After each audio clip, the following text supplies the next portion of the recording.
So, my name is David, and this project just did not work through interview stream for me, so I decided to record myself, asking myself the same questions the interview stream did and then answering them myself. So, first question asks to tell me about yourself. So, my name is David Yarborough. I'm a finance major at Bridgewater State University, and I gained interest in this field by working as a bank teller at Bristol County Savings Bank. This just really helped me just to gain interest in banking, and I really liked just the flow of money through different accounts. And then I also have experience as a food service clerk at Big Y, and I really had a lot of responsibilities in this job to do. And I did a lot of things by myself. So I learned to budget my time and being able to handle a lot of responsibilities. And this really is some of the skills that I would be necessary in my field anyway. And right now I am just trying to pursue a career in some internships, and this would just be huge for me. I love to work at a bank.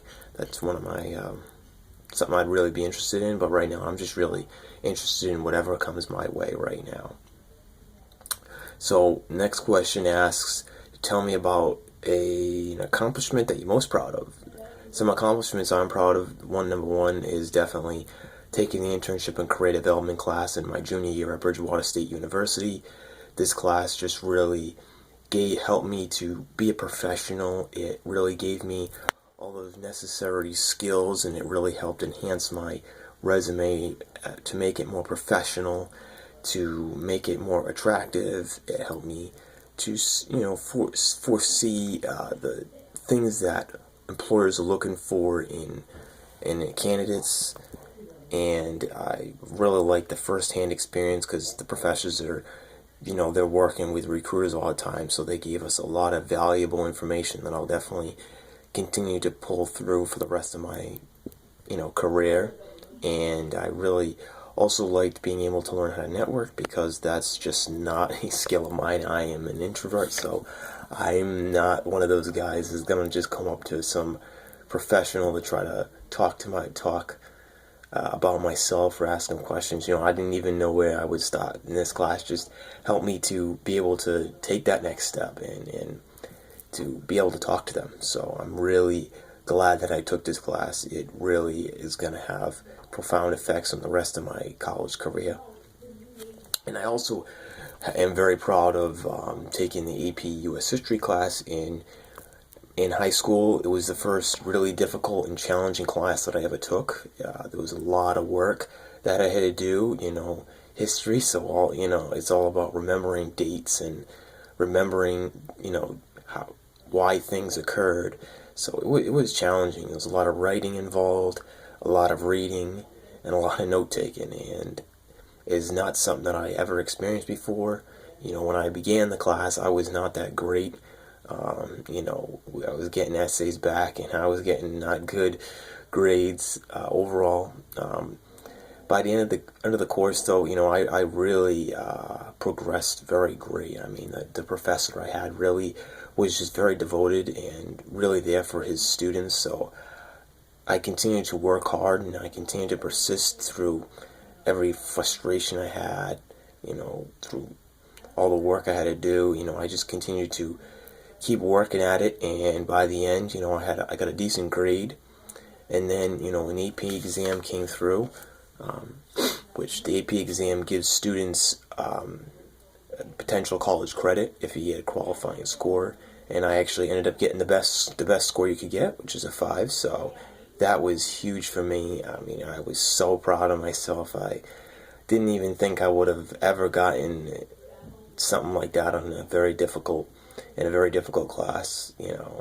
I mean, there was people that I thought would have done better than me, and I ended up doing a little bit better than them. So that was a really big accomplishment for me.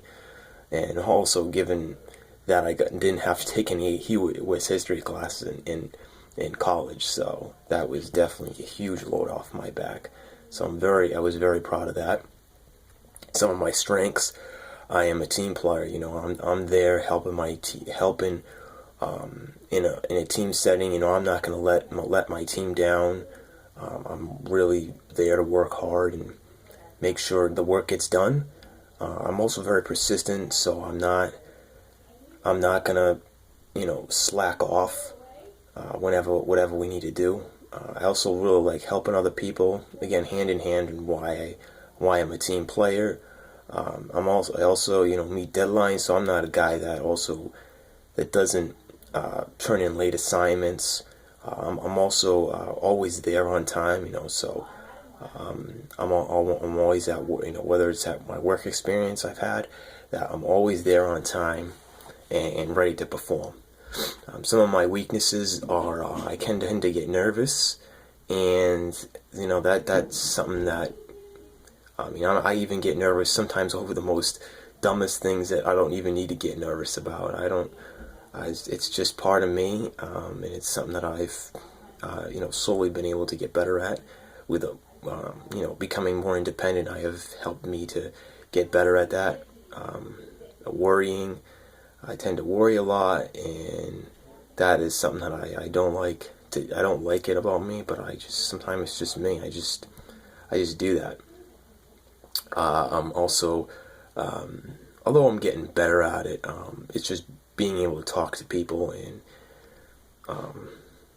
talk to strangers. I guess just talking to people. So that's something that I've slowly been able to get better at. Again, it's a work in progress still, but I've slowly trying to become more extrovert so I can, pursue my career and get those network with those right people and say the right things. Being able to connect with the right people means you got to be able to, carry on, talk to other people, talk to people you don't know, and that's just not something that's part of me, but I've slowly been able to get better at that. The next question asks about a project or assignment you worked on as part of a team that had a successful result. So that would definitely have to be my project I did in my Principles of Management class last semester. What we did was we had this online assignment where we basically had this made-up kind of company, and everybody in the class had named their own company, and it was a selling new PC computers, and there was a whole bunch of other players in the market. We had to design the right product for the right people. It was kind of like a simulation kind of thing, but we had to make the right decisions and market to the right people the right way to be able to get our product to sell and get people get people to buy our product. So in the beginning, we were not performing too well. There was just one group that, they were all the way at the top of the game, and by the end, they were still at the top of the game. But what was really most proud of is we didn't start off too well, but we made adjustments throughout the year. We responded to the responses by the customers, what they didn't like about our product, and we continued to make changes throughout the game to our product and change prices to be able to get increase our sales and get our customers back, get more customers, and attain more of the market share. And by the end, although we weren't the most top performing team, we did have one of the best improvements out of a lot of the other teams. So that was a huge accomplishment for us as a team. We never gave up. We always worked together as a team on every decision. We always conferred with each other to say, hey, is this what we want to do? Is this the right decision? And I was always there for my team. And, by the end, we got a good grade on the project. So that was definitely a great team assignment that I did. Thank you very much.